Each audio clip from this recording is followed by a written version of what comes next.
Hello दोस्तों, welcome to your educational channel. मैं हूं आपकी हिंदी की educator doctor Alka. I hope आपकी तैयारी बहुत अच्छी चल रही होगी। और अगर आपको पेपर 1 पेपर 2 से संबंधित कोई भी समस्या हो रही हो तो आप हमसे कांटेक्ट कर सकते हैं। हमारा उद्देश्य केवल ये है कि आपका जो एग्ज़ाम है, जिसके लिए आपके पास बहुत कम समय बचा है, वो बहुत अच्छे से अच्छा जाए। आपने जितनी तैयारी की है, अपने तैयारी के हिसाब से आप अपना 100% दे सकें। किसी भी चीज़ की आपके लिए ये कमी ना हो कि आपके पास इसका कंटेंट उपलब्ध नहीं था, इस वजह से आपका पेपर अच्छा नहीं गया। ठीक है, तो हम शुरू करते हैं। आज जो हमें पढ़ना है वो हमें पढ़ना है यूनिट 1 और यूनिट 2। यूनिट 1 और यूनिट 2 में हम देखेंगे कि जो हमारा सिलेबस है, तो सिलेबस में हमें क्या दिखता है। सबसे पहले सिलेबस में हमको दिखता है कि जो हमारी अपभ्रंश है, अपभ्रंश के जो क्षेत्रीय रूप है वो हमको वहां पर दिखाई देते हैं। तो सबसे पहले मैं आपको अब पीवाईक्यूज दिखाऊंगी, बस पढ़ाऊंगी नहीं, क्योंकि समय बहुत कम है। मुझे आधे घंटे के अंदर ये सब कुछ कंप्लीट करना है, क्योंकि मैं आपका टाइम बिल्कुल भी ज़्यादा नहीं लेने वाली हूँ।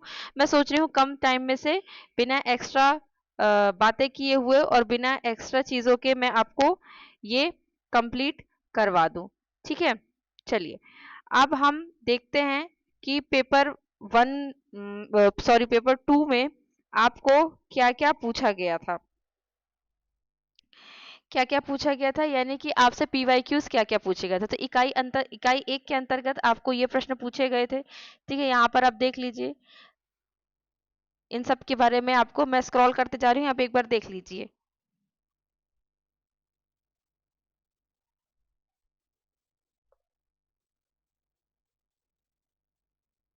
यहाँ पर आप देखेंगे तो आपको थोड़ा-सा ये चीज़ समझ में आएगी कि आपको कितने प्रश्न पूछे गए और कौन-कौन से। अब ये इकाई 2 यहाँ से शुरू हो रही है। यहाँ आप देख लीजिए।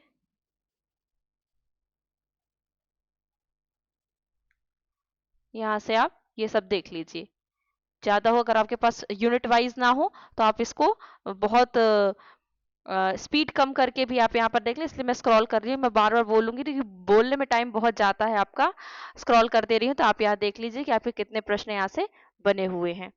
ठीक है? यहाँ से खत्म। अब यहाँ से इकाई 3 चालू हो गई है। चलिए ठीक है, ये मैंने आपको पीवाईक्यूज दिखा दिए, क्योंकि मैं एक दो बारी काफ़ी वीडियोस बना चुकी हूँ, तो अब मैं दोबारा यहाँ पर वीडियोस नहीं बनाऊंगी। ये मेरे पास एक पीडीएफ है जिसमें 37 पेज हुए हैं। 37 पेज में करीब करीब एक पेज पे आपके 4 प्रश्न हैं, तो आपके ये 150 से ऊपर जा रहे हैं एमसीक्यूज, यूनिट 1 के लिए और यूनिट 2 के लिए। दोनों को अगर हम मर्ज करते हैं तो आपके ये जो एमसीक्यूज है वो आपके 150 प्लस जाते हैं। ठीक है, तो ये आप देख लीजिएगा। अगर आपको हेल्प करे तो आप, अगर मेरे पास टाइम रहेगा तो मैं इसको करवा दूंगी, वरना ये तो हमने किया ही है। किसमें अभी हम आपको करवाएंगे, उसी से मैंने ये प्रश्न बनाए हुए थे। या तो आप एमसीक्यूज देख लीजिए, आपके पास समय कम है तो 150 के आसपास, या तो फिर आप, मैं अब जो आपको करवा रही हूँ आप वो देख लीजिएगा। ठीक है, ये आपके एमसीक्यूज है। ये आपके टॉपिक वाइज है।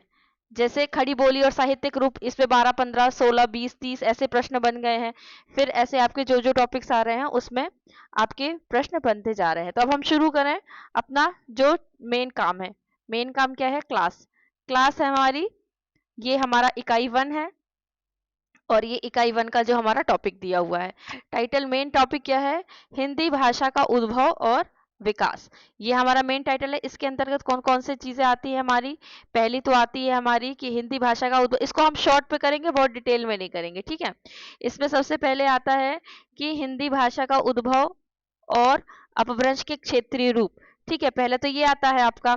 दूसरा हम टॉपिक वाइज ही आपको करवाएंगे। हिंदी प्रदेश की उपभाषाएं, बोलियां, जिसमें से अवधी, ब्रज, बघेली, मालवी, बुंदेली का परिचय, क्षेत्र एवं साहित्यिक योगदान।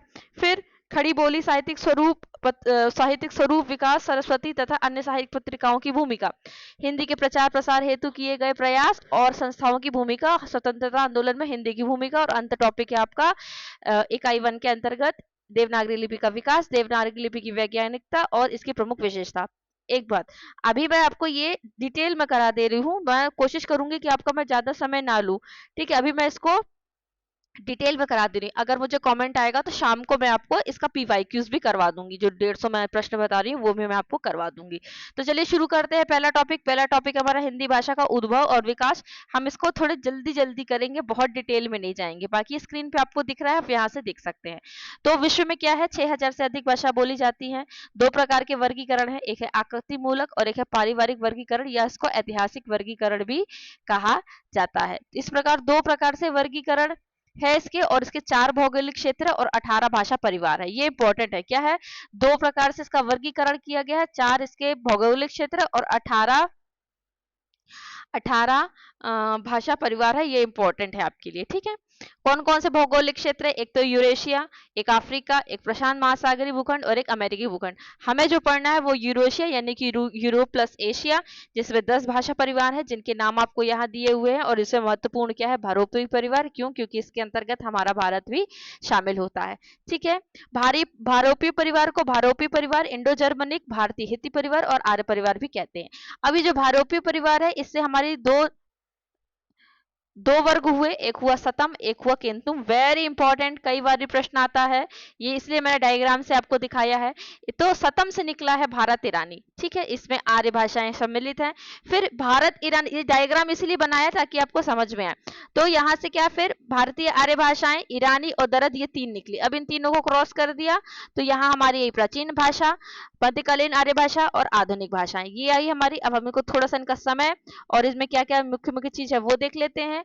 कि जो ध्वनि के आधार पर हमने बताया कि भारोपी परिवार को 10 भाषाओं को 2 वर्गों में बांटा गया, सतम और केंतुम, जिसमें से जो हमारी भारतीय भाषा है वो सतम के अंतर्गत आती है। इसको आप रट लीजिए, बिल्कुल अपने दिमाग में फिक्स कर लीजिए। अब सतम वर्ग के अंतर्गत 4 भाषाएं, कुछ पुस्तकों में 5 का भी उल्लेख है किया गया है, ठीक है। भारत ईरानी या आर्य भाषा के जो ईरानी, दरद और भारतीय हैं। तो कौन कौन सी भाषाएं हैं सतम वर्ग के अंतर्गत, भारत ईरानी, जिसको हम आर्य भाषा कहते हैं, बाल्टो स्लाविक, आर्मीनी और अल्बानी, ठीक है। और केंतुम के अंतर्गत क्या आती है, जर्मनिक, केल्टिक, ग्रीक, तोखारी, हिटाइट और इटैलिक। अब आगे देखते हैं भारतीय आर्य भाषा और हिंदी भाषा। इसको हम देखते हैं कि 3 भागों में विभाजित किया गया है, ठीक है, जिसमें से 3500 वर्षों का समय है। ये 2 चीजें आप यहाँ देखिए, इंपॉर्टेंट जहां होगा मैं सर्कल कर देती हूँ, 3 भागों में और 3500 वर्षों का। अब 3500 वर्ष कैसे, कि पहले हमने डिवाइड किया प्राचीन आर्य भाषा, फिर मध्यकालीन आर्य भाषा, फिर आधुनिक आर्य भाषा। इसको हमने 2 भागों में बांटा, वैदिक संस्कृत और लौकिक संस्कृत। वैदिक संस्कृत और लौकिक संस्कृत का समय 2000 से 500 ईसा पूर्व, यानी करीब करीब 1500 का समय हमको यहाँ पर लगा। फिर मध्यकालीन आर्य भाषा में हम देखते हैं पाली, प्राकृत, अपभ्रंश, तीनों को हमने 500 में बांटा, तो कितना आया, यहाँ भी 1500 आया। फिर आधुनिक आर्य भाषा में हम देखते हैं तो ये इसका समय आया 1000 ईस्वी से अब तक, ठीक है, 1000 ईस्वी से। तो यहाँ कितना हुआ, 1500 और 1500, 3000, और यहाँ हम लगभग 500 के आसपास लेकर चलते हैं। तो ये हमारा 3500 वर्षों का इतिहास हो गया। अब आगे हम देखते हैं कि प्राचीन आर्य भाषाएं जैसे 2000 से 500 ईसा पूर्व के बीच में हमारी थी वैदिक संस्कृत और एक थी हमारी लौकिक संस्कृत। अब ये इनका ये समय दिया हुआ है। इसमें प्रश्न कैसे पूछे जा सकते हैं कि लौकिक संस्कृत पश्चिमी उत्तरी बोली पर आधारित थी, और ये कौन सी थी, वैदिक संस्कृत मध्यवर्ती पूर्वी और पश्चिमोत्तरी, इन तीनों की मिक्स में ये भाषा जो थी वैदिक संस्कृत ये आधारित थी। इसमें वैदिक छंदस जैसे इसको इन नामों से भी जाना जाता है, ठीक है। इसमें भाषा का वेदांग, आरण्यक, उपनिषद, ब्राह्मण ग्रंथ आदि लिखे गए। लौकिक संस्कृत का प्राचीनतम ग्रंथ क्या है, रामायण माना जाता है। लौकिक भाषा का जो भाषिक विवेचन है सर्वप्रथम पाणिनि ने किया, जिनका हमको उल्लेख अष्टाध्यायी में मिलता है। इस भाषा में क्या है, रामायण, महाभारत, अभिज्ञान शाकुंतलम, कादम्बरी जैसी रचनाएं लिखी गई।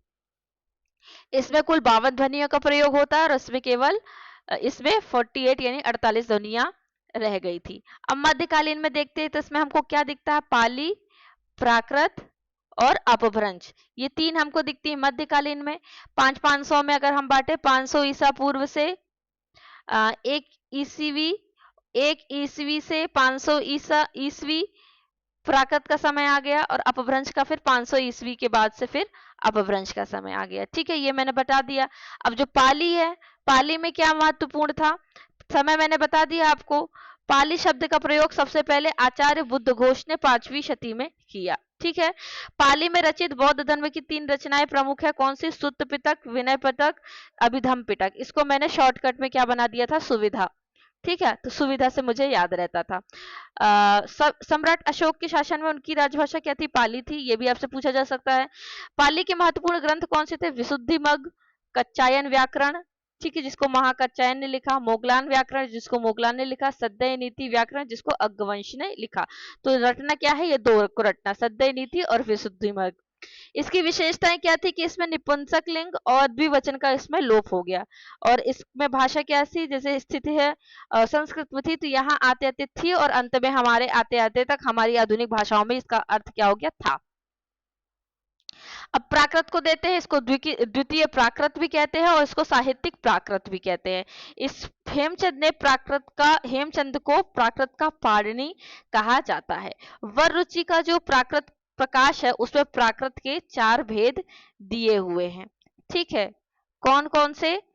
एक है पैशाची, एक है शौरसैनी, दूसरी है मागधी और तीसरी है मागधी और चौथी है महाराष्ट्री।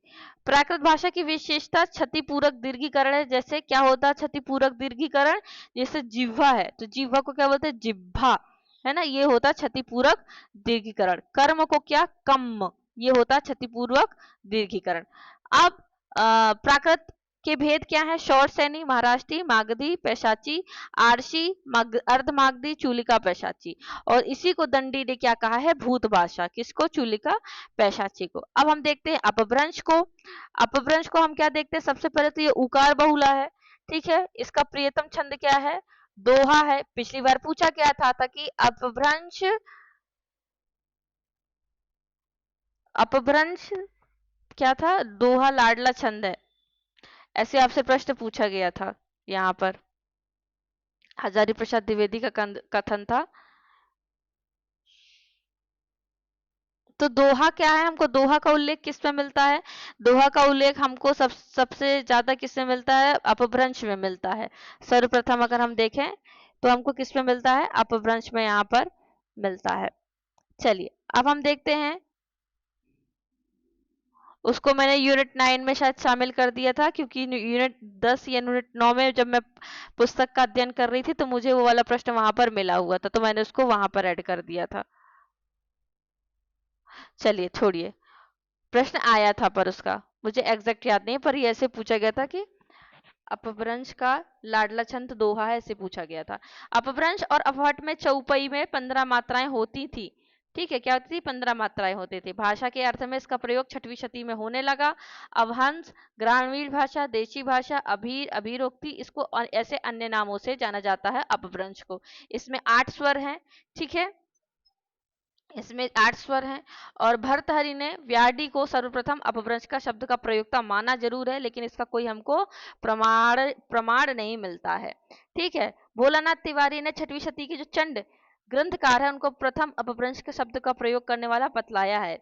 आचार्य शुक्ल ने अपभ्रंश का प्रथम उल्लेख करने वाले जो वल्लभी के राजा धारसेन को माना है और उनके द्वितीय शिलालेख में इसका उल्लेख मानते हैं वो। प्रामाणिक रूप से अगर हम देखें तो पतंजलि ने अपने ग्रंथ जो महाभाष्य है उसमें अपभ्रंश का प्रयोग अपशब्द के रूप में यहाँ पर किया हुआ है।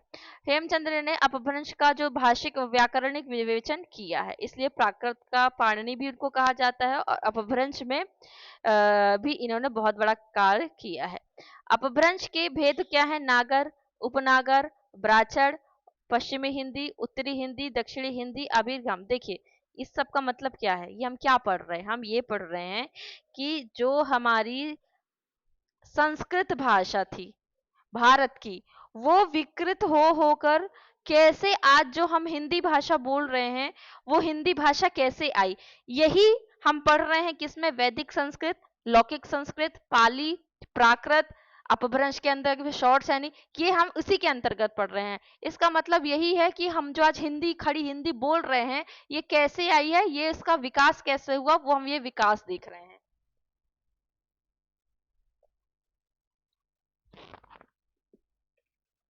और इस विकास में इन सब भाषाओं के क्या क्या नाम पड़े, इनके टुकड़े कैसे हुए, इनके टुकड़ों से क्या क्या निकला, अ, इनके जो रचना इनके जो विद्वान थे, किन विद्वानों ने इनका क्या क्या नामकरण दिया, वो यहाँ पर हम देख रहे हैं मुख्य तौर से अभी तक। ठीक है, धीरेन्द्र वर्मा ने माना कि प्रत्येक प्राकृत की अपनी अपभ्रंश रही होगी। ये इन्होंने प्राकृत दिया, प्राकृत बताया, अब इन्होंने बोला अपनी इनकी कोई अपभ्रंश रही होगी। इस दृष्टि से वे अपभ्रंश की 5 स्थिति को स्वीकार करते हैं। 5 स्थिति को स्वीकार करते हैं, जिसमें से शॉर्ट सैनी प्राकृत से शॉर्ट सैनी अपभ्रंश निकला, पैशाची से पैशाची अपभ्रंश निकला, मागधी से मागधी अपभ्रंश निकला, अर्धमागधी से अर्धमागधी निकला, जिसमें से हम फिर क्या देखते हैं, अवधी, बघेली और छत्तीसगढ़ी, यानी कि ABC हम देखते हैं। ठीक है, और फिर शॉर्ट सैनी से हम देखते हैं कि पश्चिमी हिंदी निकली, राजस्थानी, ये सारी चीजें हम देखते हैं। पैशाची से पंजाबी, ये सारी दिखते हैं। महाराष्ट्री से मराठी निकली, है ना। पैशाची को केकई भी कहा जाता है। मागधी अपभ्रंश से बांग्ला भाषा का विकास हुआ। मागधी से हम देखते हैं असमिया, बांग्ला और बिहारी, ये हम देखते हैं। अब रचनाएं देख लेते हैं अपभ्रंश की। तो जोइंदू ने, यहां से जोइंदू से शुरू करते हैं हम, 6वीं शताब्दी के ये थे। इनकी परमात्म प्रकाश और योगसार वेरी इंपॉर्टेंट। कौन सी है इनकी, परमात्म प्रकाश और योगसार, इनकी इंपॉर्टेंट है। जो इंदु की, इनको योगिंदु भी कहा जाता है। कहीं कहीं आपको इनका योगिंदु भी मिलेगा, योगिंदु या जोइंदु। ठीक है, स्वयंभू, जिसको अपभ्रंश के हम वाल्मीकि भी कहते हैं। ठीक है, तो इनकी रचना है, ये 7वीं सदी के हैं, ये याद रखिएगा। पर्युमचर्यु, रिठ्ठेनेमि चर्यु, हरिवंश पुराण जिसको कहते हैं, पंचमी चर्यु या स्वयंभू छंद। तो ये तो इजी है, बस ये देखना पड़ेगा। और इनके अंतर्गत भी देखना पड़ेगा कि इनके अंतर्गत क्या क्या है। पर्युमचर्यु के अंतर्गत क्या है, रिठ्ठेनेमि चर्यु के अंतर्गत क्या है। पुष्पदंत, इनको अपभ्रंश का व्यास कहा जाता है। ये 10वीं शती के थे। ये प्रश्न पूछा जाता है, समय पूछा जाता है। इनका है महापुराण या 63, महापुरुष गुणालंकार, ये बाद में शैव, पहले शैव थे, बाद में जैन हो गए थे।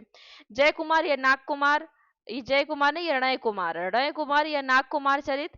ठीक है, जसहर चरऊ, जिसको यशधर चरित भी कहते हैं। धनपाल, ये अभी पेपर में MPPSC अभी मैं आपको पेपर करा रही थी, इसके फर्स्ट वीडियो में पेपर 1 में पूछा गया था। ये पेपर 1 में आपसे पूछा गया था कि जो भविष्यत कथा है वो किसकी रचना है। पेपर 1 में सोचिए पूछा गया था। पाहुड़ दोहा, राम सिंह, अब्दुल रहमान, संदेश रासक, ये सब रचनाएं यहाँ पर दी हुई हैं। अब अवहट देखते हैं। क्या देखते हैं हम, अवहट। स्पेसिफिक रूप से अवहट हमको नहीं दिया हुआ। जब NTA नेट का पेपर हम देखते हैं तब हमको अवहट का उल्लेख मिलता है, लेकिन हमको इस पेपर में अवहट का उल्लेख नहीं था, लेकिन हम फिर भी उल्लेख करेंगे क्योंकि विकास के क्रम में अवहट भी आता है। ठीक है, तो इसका समय क्या है, 900 से 1100 की ईस्वी आसपास माना जाता है। ये पुरानी हिंदी और अपभ्रंश के बीच की कड़ी है। सुनीति कुमार चटर्जी ने ऐसा कहा है, मैंने यहाँ शॉर्ट में लिख दिया था। अवहट शब्द का प्रयोग प्रथम क्या है, हमको वर्ण रत्नाकर में मिलता है, जो जिसके रचनाकार है ज्योतिरीश्वर ठाकुर। संदेश राशक में भी अवहट का उल्लेख हमको यहाँ पर मिलता है। अब पुरानी हिंदी या प्रारंभिक हिंदी क्या है, हम ये भी देख लेते हैं। तो गुलेरी जी ने परवर्ती अपभ्रंश या उत्तर अपभ्रंश को ही पुरानी हिंदी कहा है।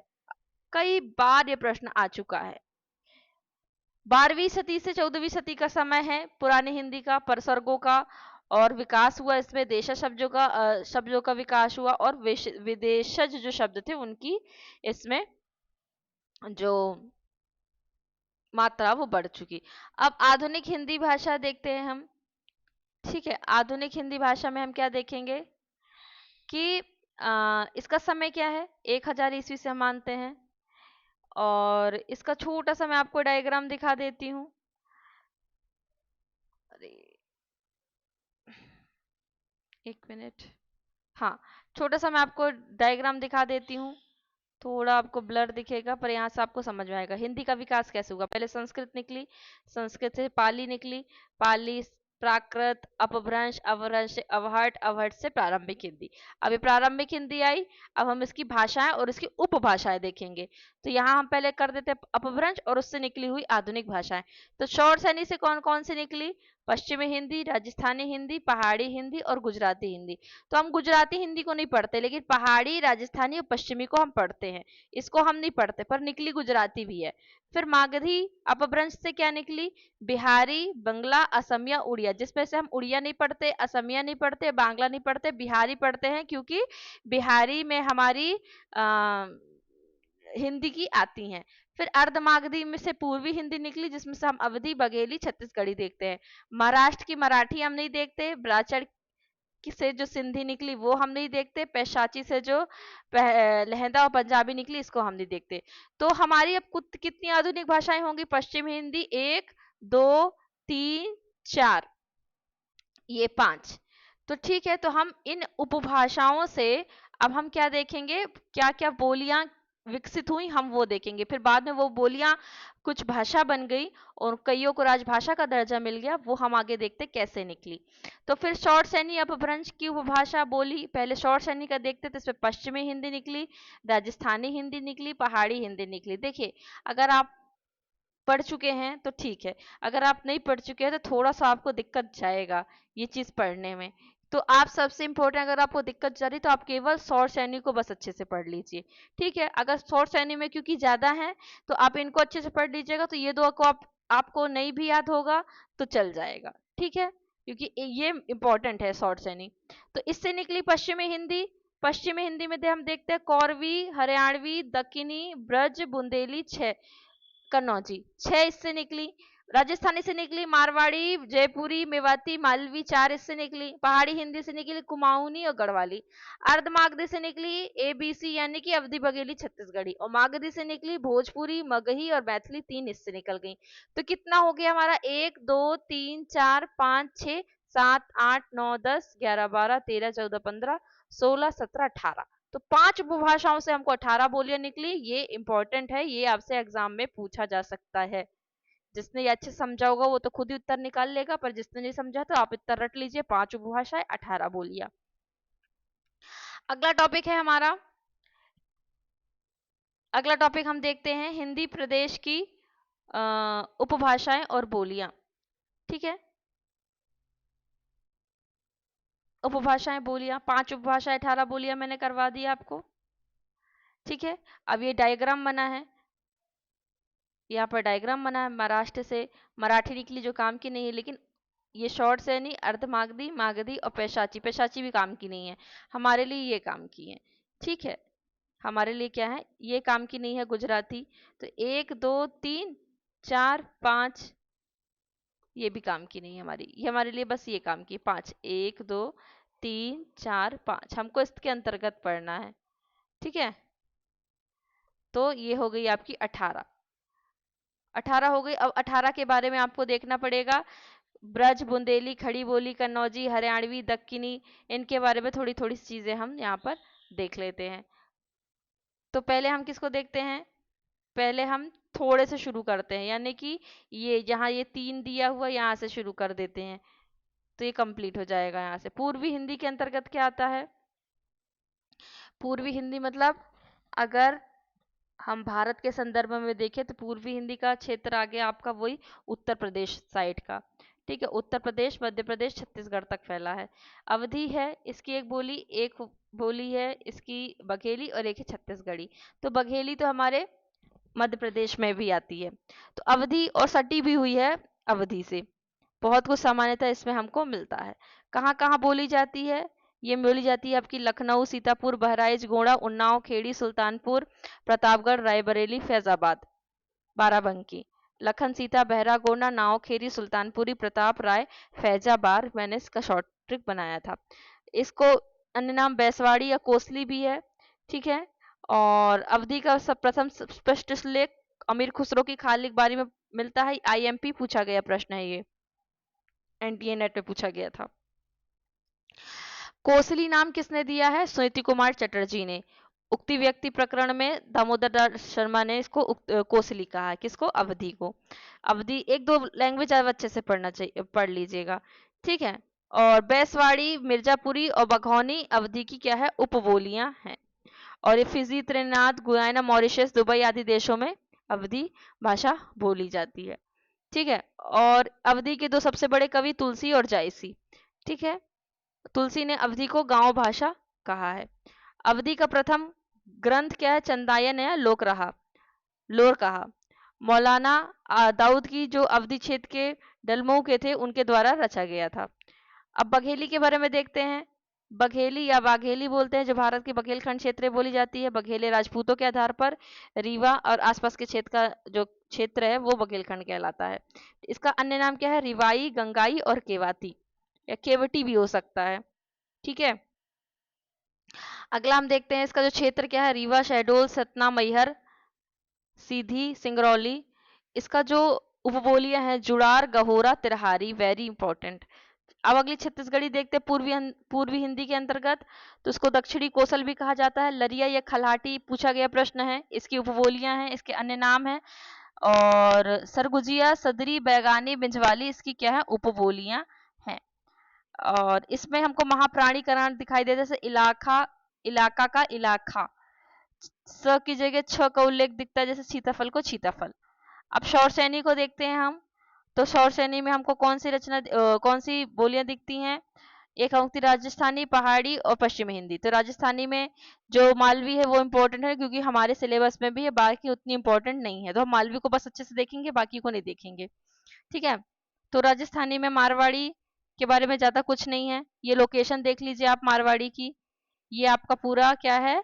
ये आपका है पूरा राजस्थान। और मारवाड़ी का जो क्षेत्र है वो यहाँ से आप देखेंगे, ये आपको दिखेगा। मालवी का क्षेत्र देखते हैं। मालवी का क्षेत्र क्या है आपका? मालवी का क्षेत्र ये निचले हिस्से वाला है। ठीक है, ये निचले हिस्से वाला है। इसको उज्जैनी, राजावाड़ी, रांगड़ी, उमटवाड़ी, मैंने भी आपको एमसीक्यूज कराए थे, पीवाईक्यूज कराए थे पेपर 1 के, उसमें पूछा गया था उमटवाड़ी, सौंधवाड़ी, भोयारी। ठीक है, भोयारी। अब हम देखते हैं आगे यहाँ पर कि जो आपका इसका जो क्षेत्र क्या है, उज्जैन, इंदौर, मालवा, उज्जैन, इंदौर, भोपाल, ग्वालियर संभाग के कुछ जिलों और राजस्थान के कुछ हिस्सों में ये भाषा का इस्तेमाल किया जाता है। ग्वालियर संभाग के कुछ जिलों में को आप यहाँ भी काट दीजिए चलेगा, लेकिन सबसे क्या है, उज्जैन, इंदौर, रतलाम, ठीक है, नीमच, ये इस इलाके में बोली जाती है। मेवात में देखेंगे, हरियाणा और राजस्थान के मेवात क्षेत्र बोलने वाली सामान्य बोली है। और सबसे सहायक बोली इसकी क्या है? हरियाणवी है। जयपुरी, इसमें केवल आप ये याद कर लीजिए, इसको धुंधारी या ढूंढाड़ी नाम से भी जाना जाता है। ये प्रश्न पूछा गया था। गढ़वाली के लिए आप देख लीजिए, गढ़वाल का इलाका क्या है? ये जो उत्तराखंड का इलाका है, ये वाला ये है गढ़वाल। जो गढ़वाल और टेहरी, अल्मोड़ा, देहरादून, उत्तरी भाग सहारनपुर यहाँ पर बोली जाती है। इसकी जो उपबोलियां हैं वो श्रीनगरिया, राठी, लोहबिया, बधानी, दसौलिया, मांझ, कुमाया, नागपुरिया, सलानी और टेहरी है। ठीक है। कुमायूनी में देख लीजिए क्या है, इसमें केवल जगह का नाम है, अल्मोड़ा, नैनीताल, पिथौरागढ़, बागेश्वर, चंपावत, रुद्रपुर। और कुमायूनी भाषा में पहरू नाम की एक मासिक पत्रिका भी प्रकाशित होती है। पश्चिमी हिंदी, वेरी इंपॉर्टेंट।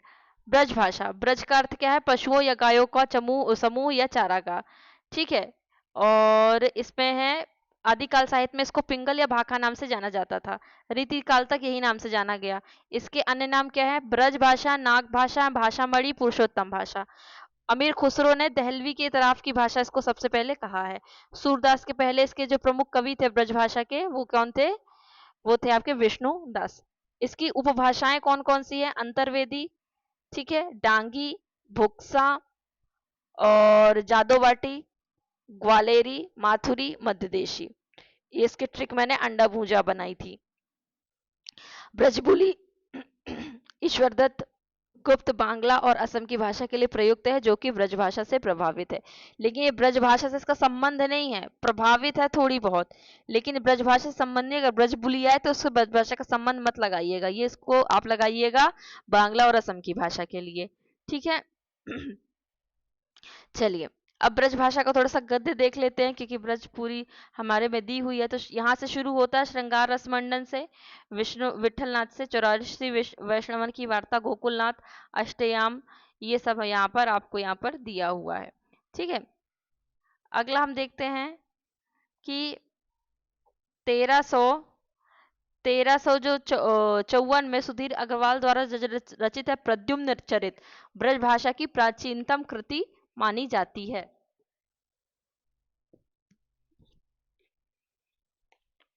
सुधीर अग्रवाल नहीं, अग्रवाल कवि, ठीक है, अग्रवाल कवि द्वारा, अग्रवाल कवि द्वारा। ठीक है, ये रचनाएं आपको यहाँ पर दी हुई हैं। सुदामा चरित इंपॉर्टेंट है, व्यंग्यांश कौमुदी इंपॉर्टेंट है, चिताई वार्ता विष्णुदास, ये आप इनको बुंदेलखंड के अंतर्गत भी देखते हैं। अब खड़ी बोली के विभिन्न अर्थ बताइए। खरी या खड़ी, शुद्ध, खड़ी, स्टैंडिंग के प्रयोग के कारण इसका नाम खड़ी रखा गया। इसका अन्य नाम क्या है? कौरवी, सरहिंदी, रेखता, मर्दानी भाषा, जनपदीय हिंदुस्तानी, जिसको सुनीति कुमार चटर्जी ने बतलाया है, देशी हिंदुस्तानी या वर्नाक्युलर हिंदुस्तान, इसको ग्रियर्सन ने कहा है। ये देखिए कि इसका नाम खड़ी बोली क्यों पड़ा। सुनीति कुमार सीधी के कारण इसका अर्थ खड़ी मानते हैं, कामता प्रसाद कर्कश के कारण खड़ी मानते हैं, गिल क्राइस्ट बोलते हैं माना किया परिनिष्ठित हिंदी, किशोरी दास वाजपेयी खड़ी पाई से संबंधित, और अन्य वैज्ञानिक खड़ी या शुद्ध से संबंधित। आदिकाल में खड़ी बोली को काव्य भाषा बनाने का श्रेय किसको है? अमीर खुसरो को है। और धीरेन्द्र वर्मा, सुनीति कुमार चटर्जी, बीम्स ने कौरवी नाम दिया इसको। आगे हम देखते हैं इनका जो क्षेत्र है, ये क्षेत्र है इनका। प्रथम जो महाकाव्य खड़ी बोली का वो प्रिय प्रवास है। अब बुंदेली भाषा को देखें तो बुंदेल शासकों के कारण, अधिपत्य के कारण इस क्षेत्र का नाम बुंदेलखंड पड़ा। लोधांती, पवारी, बनाफरी, खटोला, निबह, कुंडी, आपसे पिछली बार निवड़ी पूछा गया था। टोटल 12 उपबोलियां हैं इनकी। पवारी, लोधांती, खटोला को आदर्श बुंदेली नहीं माना जाता। ठीक है, चलिए। छत्रसाल बुंदेला कहने पर लाल कवि ने छत्र प्रकाश की रचना बुंदेली में की। ईश्वरी की फाग और आला बुंदेली की प्रमुख रचनाएं हमको यहाँ पर दिखाई देती हैं। कन्नौजी इतनी इंपॉर्टेंट नहीं है, बस ये देख लीजिएगा पांचाल पुराना नाम था, इसलिए इसको पांचाली कहते हैं। हरियाणा के लिए बांगरू कहा जाता है, ठीक है, और जाटू भाषा भी इसको कहा जाता है। दक्खनी वेरी इंपॉर्टेंट, क्योंकि पिछली बार आपसे प्रश्न आया था, एक प्रश्न आया था आपका गुजरी से संबंधित आया था, कि जिस प्रकार दक्षिण में हिंदी जाने पर दक्कनी हिंदी कहलाई, वैसे ही गुजरात में जाने पर इसका नाम क्या होगा, और एक ऑप्शन आपका दिया था गुजरी, लेकिन वहां उत्तर होना था आपका कच्छी हिंदी। कच्छी हिंदी का अर्थ ये हो सकता है क्योंकि जो कच्छ है, कच्छकरण है, उसके हिसाब से गुजरी नहीं था, क्योंकि गुजरी किसको बोला गया था? दक्किनी को, है ना, दक्किनी को गुजरी कहा गया था। तो ये उन्हीं बच्चों को पता होगा जिन बच्चों ने पढ़ाई की थी। अब चलिए आगे देखते हैं हम आपकी बिहारी हिंदी। तो बिहारी हिंदी में हम क्या देखते हैं? 3 दिखती हैं, कौन सी? मगही, मैथिली और भोजपुरी। तो मगही में क्या है इंपॉर्टेंट? गया में परिनिष्ठित बोली जाती है। लोरिक और गोपीचंद के लोकगीत बहुत महत्वपूर्ण है। पटना जनपद मगही का केंद्र है। और बस इसमें बहुत इंपॉर्टेंट नहीं है। मैथिली 6 बोलियां हैं, जिसमें मेन क्या है? छिका छिकी और जोल्हा। चूंकि हमारे सिलेबस में दिया हुआ, इसलिए हमको पढ़ना है। साहित्यिक दृष्टि से मैथिली बिहारी हिंदी की संपन्न बोली है, ठीक है, और आदिकाल से ही मैथिली में श्रेष्ठ साहित्य रचा गया, जैसे सिद्ध कवियों ने जो रचा है। विद्यापति मैथिली के ही रचनाकार हैं, और इसको संविधान की 8वीं सूची में क्या है? स्थान प्राप्त है। अभी हम ये भी आगे पढ़ेंगे सूची वाला। भोजपुरी में भिखारी जो ठाकुर है, इसके प्रसिद्ध लोक कवि और नाटक हैं। इन्होंने विदेशिया सहित 12 नाटकों की रचना की। इन्हें भोजपुरी का शेक्सपियर कहा जाता है। भारतेंदु, हरिश्चंद्र, प्रेमचंद, जयशंकर प्रसाद इसी क्षेत्र के लेखक थे, पर चूंकि उनने बहुत ज्यादा कार्य इस क्षेत्रीय बोली को लेकर नहीं किया। अब अगला टॉपिक क्या है हमारा? अगला टॉपिक है हमारा खड़ी बोली का साहित्यिक स्वरूप, विकास, सरस्वती तथा अन्य पत्रिकाओं की भूमिका। ये है, चलिए देखते हैं, थोड़ा सा देखते हैं, जल्दी जल्दी देख लेंगे आपके लिए, क्योंकि वीडियो पूरा है, आपके लिए नोट्स पूरे हैं। आपको लगता है ये टॉपिक आपको नहीं बनता तो आप पॉज करके या स्लो करके आप उसको देख लीजिएगा। इसलिए मैं पूरी पीडीएफ आपके सामने खोल दे रही हूँ क्योंकि आपको सब कुछ यहाँ पर क्लियरली दिखाई दे। और लगता है यूनिट 2 के लिए मुझे अलग से पीडीएफ खोलनी पड़ेगी, इसमें नहीं है क्योंकि खड़ी बोली का साहित्यिक स्वरूप और विकास, अन्य साहित्यिक पत्रिकाओं की भूमिका। तो पहले अब हम खड़ी बोली को स्पेसिफिक पढ़ रहे हैं। ये उसका क्षेत्र है मेरठ, बिजनौर, मुजफ्फरपुर, सहारनपुर, देहरादून का मैदानी भाग, अंबाला, पटियाला, रामपुर, मुरादाबाद। ये एरिया आप याद रखिएगा, लोकेशन बहुत इंपॉर्टेंट है। उत्तर भारत में इस बोली को कविता की भाषा बनाने का श्रेय सूफी संत फरीद गंज शंकर को जाता है। मेरे पास एक पुस्तक थी, हिंदी भाषा का विकास, अ, हिंदी भाषा का विकास, वो बहुत प्रामाणिक पुस्तक थी। मुझे अभी लेखक का नाम याद नहीं आ रहा है, गोपाल, मुझे याद नहीं आ रहा, भूल गई हूं मैं, पर उनसे ही मैंने ये नोट्स वहां से लिए हुए हैं। ठीक है, तो वहां पर लिखा हुआ था कि जो इस बोली को कविता की भाषा बनाने का श्रेय प्रसिद्ध सूफी संत फरीदगंज शंकर को जाता है। जब ये ऑप्शन में ही नहीं रहेगा तो आप लगाएंगे कहाँ से, पर अगर ये ऑप्शन में आता है तो आप लगाइएगा जरूर। अमीर खुसरो वैसे हमारे बाद है ही है, अमीर खुसरो दूसरे महत्वपूर्ण कवि हैं।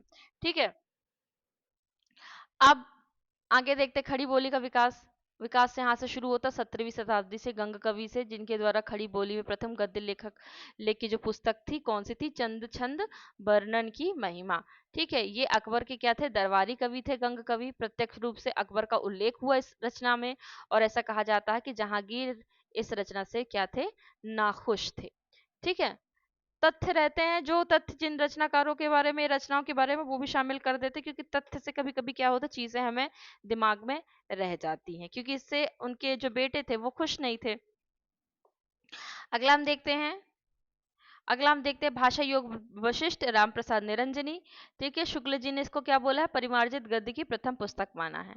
ठीक है, चलिए, गोपाल राय, यही इन्हीं की पुस्तक थी मेरे पास, गोपाल राय की पुस्तक है हिंदी भाषा के संबंध में, हिंदी भाषा का विकास, उसमें उनसे मैंने ये चीजें ली हुई हैं। मैं कोशिश करती हूँ कि यहाँ वहां से तथ्य ना उठाऊं, तथ्य वहां से उठाऊं जहां से आपके लिए ये इंपॉर्टेंट हो। पद्म पुराण, अगली रचना जिसको दौलत राम ने लिखा है, ये जैन पद्म पुराण से ली गई है, और इसके जो जैन पद्म पुराण के जो आचार्य वो हरिशेण या हरिशेणाचार्य हैं। सुख सागर, ये विकास बता रही हूँ मैं आपको, कैसे विकास हो रहा, कैसी चीजें खड़ी बोली का जो साहित्यिक स्वरूप है वो कैसे बदल रहा है, कैसे नीचे नीचे धीरे आ रहा है। सुख सागर लिखा किसने, सदा सुख नियाज ने लिखा है, विष्णु पुराण को आधार मानकर लिखा है।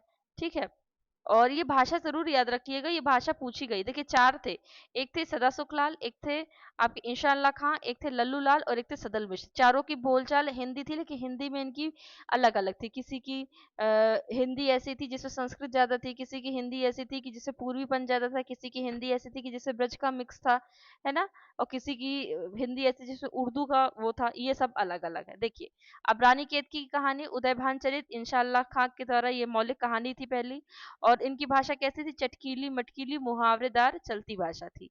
अब प्रेम सागर को देखिए, इन्होंने क्या किया, भागवत पुराण के दशम स्कंद का खड़ी बोली में अनुवाद किया। ठीक है, और ये जो अनुवाद किया, ये किसका था, नागरी दशम का ये अनुवाद था। ठीक है, ये बिहारी ससई की टीका है, और इनकी भाषा क्या है, ब्रज भाषा से प्रभावित थी इनकी हिंदी, इनकी जो खड़ी बोली थी। अब नचिकेतोपाख्यान या चंद्रावली, सदल मिश्र ने कठोप उपनिषद पर जो वर्णित कथा, नचिकेता की कथा को आधार बनाकर लिखा था, और इनकी जो भाषा थी वो पूर्वीपन को लिए हुए थी। इसके बाद फिर हम राजा शिव प्रसाद सितारे हिंद को देखते हैं। ठीक है, और राजा लक्ष्मण सिंह को, पिछली बार आपको राजा लक्ष्मण सिंह से प्रश्न पूछा गया था। ठीक है, कि उनकी भाषा कैसी थी, वो हम अभी आगे देखेंगे। आचार्य रामचंद्र शुक्ल के अनुसार परीक्षा गुरु क्या है, हिंदी खड़ी बोली का प्रथम उपन्यास है। प्रथम कहानी कौन सी है, इंदुमती है, और एक टोकरी भर मिट्टी को हम सर्वसम्मति से मानते हैं। प्रथम नाटककार भारतेंदु को माना जाता है। अन्य विधा, जब हम जैसे जैसे विषय आएंगे हम उनके अंतर्गत वहां आपको बताएंगे। तो इसके अंतर्गत आप अभी हम आपको दिखाएंगे, अभी हम आपको ये जो साहित्यिक पत्रिका है, ये हम आपको यहाँ पर दिखाते हैं कि सरस्वती तथा ये पहले मैंने आपको ये दिखाया कि ऐसे ऐसे विकास हुआ साहित्य में खड़ी बोली के लिए। अब सरस्वती और अन्य पत्रिकाओं का क्या भूमिका थी अगर हम खड़ी बोली के संदर्भ में देखें, तो चलिए हम यहाँ देखते हैं कि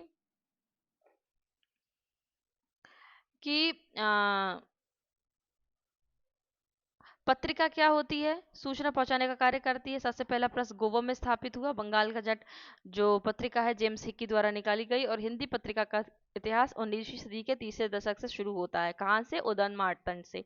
तो यहाँ से शुरू होता है और यहीं से हम जो खड़ी बोली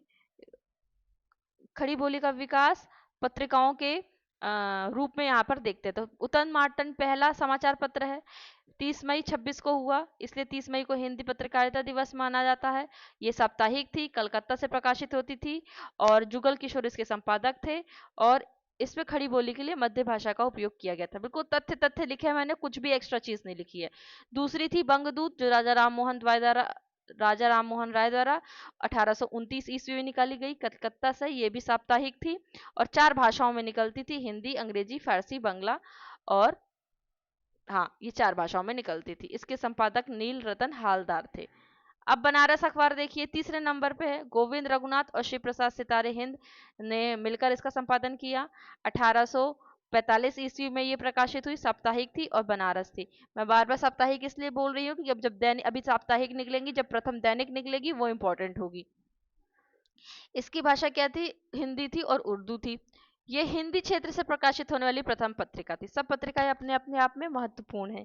ये बनारस पत्रिका ये क्या थी? ये बनारस से प्रकाशित होती थी, बाकी वहां से कलकत्ता से प्रकाशित हो रही थी। अब मालवा अखबार वेरी इंपॉर्टेंट, चूंकि हमारा मध्य प्रदेश का है, तो उसका जो संपादन था प्रेम नारायण ने 1848-39 के आसपास किया। ये भी साप्ताहिक थी, मालवा से निकलती थी। सुधाकर जो पत्रिका थी बाबू तारा मोहन मित्र द्वारा 1850 में काशी से साप्ताहिक थी। ये भी बनारस अखबार के विरोध में निकाली गई, यानी कि उर्दू के विरोध में निकाली गई थी। आगे बुद्धि प्रकाश जो कि सदा सुखलाल द्वारा निकाली गई थी 1852 में, आगरा से साप्ताहिक थी। और नरुल बाजार का ये हिंदी उपांतरण था। एक नरुल बाजार नामक एक पत्रिका निकल रही थी उस समय उर्दू में, उसका ये क्या था? हिंदी रूपांतरण था। समाचार सुधा वर्षण क्या था? श्याम सुंदर सेन द्वारा निकाली गई 1854 ईस्वी में, कलकत्ता से ये भी निकलती थी। ये इंपॉर्टेंट इसलिए है कि ये प्रथम दैनिक पत्रिका थी। अभी तक हम क्या देख रहे थे? साप्ताहिक की प्रथम दैनिक पत्रिका थी और हिंदी के साथ साथ बंगला में भी प्रकाशित होती थी। फिर प्रजा हितैषी इंपॉर्टेंट, राजा लक्ष्मण सिंह के संदर्भ में देखा जाए 1855 आगरा से प्रकाशित हुई। ठीक है। लोकमित्र ईसाई मिशनरियों द्वारा, मैंने जितनी भी पत्रिकाएं यहाँ पर शामिल की हैं वो पत्रिकाएं अपने आप में महत्वपूर्ण है, इसलिए मैंने शामिल की हुई हैं। ईसाई मिशनरी द्वारा निकाली गई थी 1863 में आगरा से। ज्ञान प्रदायिनी नवीन चंद्र राय द्वारा 1867 में लाहौर से, ये थी मासिक आपकी। कवि वचन सुधा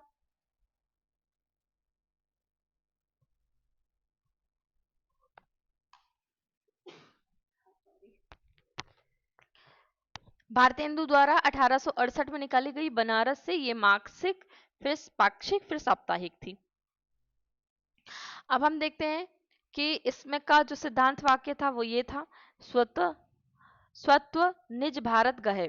फिर हरिश्चंद्र मैगजीन, ये भी इनके द्वारा दूसरी पत्रिका थी। ठीक है, ये आपसे एग्जाम में पूछा गया था। फिर बाद में इसका पत्रिका का नाम बदल के हरिश्चंद्र पत्रिका हो गया। ठीक है, ये मैंने यहाँ पर तथ्य लिखे हुए हैं, ये तथ्य आप देख लीजिएगा। ठीक है, इसमें क्या हुआ था? एक संवाद यति वैश्य के नाम से छापा गया था, जिसको अंग्रेजों ने अश्लील कहकर सरकारी खरीद पर रोक लगा दी थी। फिर आर्थिक अभाव के चलते इसको बंद करके मोहन चंद्रिका नाम से फिर से छापा गया था, जिसको मोहनलाल विष्णुलाल पांड्या ने संभाला। अब भारतेंदु एक विधि पत्रिका जो नीति प्रकाश है उसका प्रकाशन करना चाहते थे, जिसका उल्लेख इसी पत्रिका में हमको ज्ञात होता है। इसी पत्रिका में पांचवा पैगंबर, कविराज की सभा, अद्भुत स्वप्न, रेल का विकट खेल आदि सम्मिलित है। अब मोस्ट इंपॉर्टेंट नागरिक प्रचारणी पत्रिका जो कि हमारी 1896 में प्रकाशित हुई। ये प्रश्न पिछली बार पूछा गया था, लेकिन वो प्रश्न डिलीट कर दिया गया था क्योंकि उसमें प्रिंटिंग मिस्टेक था। तो नागरिक प्रचारणी सभा के संपादक मंडल में कौन थे? श्याम सुंदर दास, सुधाकर द्विवेदी, कालिदास, राधा कृष्ण दास और राय कृष्ण दास। ठीक है, और 96 में ये पत्रिका का प्रकाशन एक शोध पत्रिका के रूप में हुआ। फिर 1899 में चिंतामणि घोष ने इसी नागरिक प्रचारणी सभा के समक्ष प्रस्ताव रखा कि एक सचित्र पत्रिका का भार वहन करें। आगे चलकर वो सरस्वती पत्रिका के रूप में हमको ये दिखाई दिया। और 96 में जब ये पत्रिका प्रकाशित हो रही थी तो त्रैमासिक थी, फिर 1907 में ये मासिक हो गई थी, और फिर 1920 में ये फिर से त्रैमासिक हो गई। ये सामान्य तथ्य है, बहुत इंपॉर्टेंट नहीं है। मेन क्या है? सरस्वती पत्रिका। तो सरस्वती पत्रिका में हम देखते हैं इसका प्रस्ताव हमने किस में देखा? नागरिक प्रचारणी सभा में देखा। और फिर चिंतामणि घोष ने 1884 में इंडियन प्रेस इलाहाबाद में इसकी स्थापना की। नहीं, चिंतामणि घोष ने 1824 में इंडियन प्रेस की स्थापना की। फिर वहीं से क्या हुआ? फिर इसका प्रकाशन शुरू हुआ। तो सरस्वती नामकरण चिंतामणि घोष ने ही दिया। 14 अक्टूबर 1899 को सभा ने क्या हुआ? सरस्वती पत्रिका के संपादक मंडल का नाम घोषित कर दिया, जिसमें बाबू श्याम सुंदर दास, जगन्नाथ दास रत्नाकर, राधा कृष्ण दास, कार्तिक प्रसाद खत्री, किशोरी लाल गोस्वामी। इसको मैंने शॉर्ट ट्रिक बनाई थी बाजरा काकी से। अब इंडियन प्रेस ने 1 जनवरी को 1900 को प्रथम अंक 32 पृष्ठों के साथ प्रकाशित कर दिया सरस्वती का। ठीक है। और इसका प्रथम 1 वर्ष का संपादक मंडल ने 1 साल काम किया। फिर 1901 से 1902 तक अकेले बाबू श्याम सुंदर ने संपादन किया, और फिर 1903 से 1920 तक यानी कि 17 वर्षों तक महावीर प्रसाद द्विवेदी ने किया। अब और कितना शॉर्ट कर दे इसमें, अब बहुत शॉर्ट से शॉर्ट चीजें यहाँ पर दी हुई हैं। अब 1905 में काशी नागरिक प्रचारणी सभा का नाम मुख्य पृष्ठ से हट गया। अब ये तथ्य है, आप तथ्य देख लीजिएगा। इंदुमती धुलाई वाला इसी में छपी। ठीक है। 80 वर्षों बाद इसका प्रकाशन बंद हो गया। अंतिम 20 वर्षों में नारायण चतुर्वेदी इसके क्या थे? संपादक थे। अब छत्तीसगढ़ मित्र पत्रिका देखते हैं, सप्रे द्वारा निकाली गई थी 1900 में, और इसी में क्या थी? प्रथम मौलिक कहानी का प्रकाशन हुआ। समालोचक गुलेरी जी द्वारा निकाली गई थी। इसमें आलोचना संबंधी लेख प्रकाशित होते थे। इंदु इंपॉर्टेंट है, क्यों? क्योंकि ये महावीर प्रसाद द्विवेदी के मतभेद चलते मासिक पत्र निकाली गई थी। जयशंकर प्रसाद इसके क्या थे? संपादन में शामिल थे। अंबिका प्रसाद गुप्त ने निकाली थी। ठीक है। आगे देखते हैं हम मर्यादा पत्रिका। अब हमें पत्रिका अलग से पढ़ने की जरूरत नहीं है, यहाँ आपके लिए पूरी इंपॉर्टेंट हो गई है। मर्यादा कृष्णकांत मालवीय ने निकाली। ये प्रयाग से निकाली राजनैतिक पत्रिका थी। ठीक है। और प्रेमचंद ने फिर इसका बाद में कार्यभार संभाला। प्रभा, यह मध्य प्रदेश के संदर्भ में मैं बता रही हूँ आपको। कालूराम गंगराडे ने 1913 में खंडवा से प्रकाशित की प्रभा पत्रिका। माखनलाल चतुर्वेदी ने, और बाद में बालकृष्ण शर्मा नवीन ने इसका संपादन कार्य किया। इसी पत्रिका में भावों का भिड़न नाम से एक लेख छपा, जिसमें प्रमाणित किया गया कि नरेला की बहुत सी रचनाएं क्या है? रविन्द्रनाथ टैगोर की रचनाओं की नकल है। IMP। चांद पत्रिका चरणदास ने 1909 में इस पत्रिका का संपादन किया। इसी में प्रेमचंद की बड़े घर की बेटी कहानी प्रकाशित हुई। शारदा, श्री शारदा, ये भी मध्य प्रदेश के संबंध से है कि सेठ गोविंद दास के संरक्षण और नर्मदा प्रसाद द्वारिका प्रसाद शालिग्राम के संपादन में 1916 में जबलपुर से इस पत्रिका का प्रकाशन हुआ, और इसी पत्रिका ने छायावादी लेख प्रकाशित किए और छायावाद को मान्यता दी। ठीक है। अब अगला टॉपिक देखते हैं हम। अगला टॉपिक क्या है हमारा? हिंदी के प्रचार प्रसार के लिए किए गए प्रयास और संस्थाओं की भूमिका, और स्वतंत्रता आंदोलन में हिंदी की भूमिका। तो देखिए, इसको मैं 3-4 भागों में डिवाइड कर देती हूँ। पहला क्या कर देती हूँ कि हिंदी प्रचार के लिए प्रमुख व्यक्तियों ने क्या योगदान दिया, सामाजिक और धार्मिक संस्थाओं ने क्या योगदान दिया, साहित्यिक संस्थाओं ने क्या योगदान दिया, और सरकार ने क्या योगदान दिया। इन 4 टॉपिक्स में हम देखेंगे तो आपको जल्दी से इजीली समझ में आ जाएगा। तो कौन कौन से व्यक्ति थे जिन्होंने योगदान दिया? मदन मोहन मालवीय थे। ठीक है। और उन्होंने क्या किया? बहुत सारे कार्य किए। लाला लाजपत राय थे। मैं भी बताती हूँ आपको। ठीक है। छोटा छोटा सा जल्दी जल्दी बता देती हूँ। पूरा दिखा दूंगी ताकि आपके पास अगर ये नोट्स ना हो तो आप एक बार ये वीडियो को पॉज करके देख सके। तो मदन मोहन मालवीय, ये हमसे पूछा जाता है।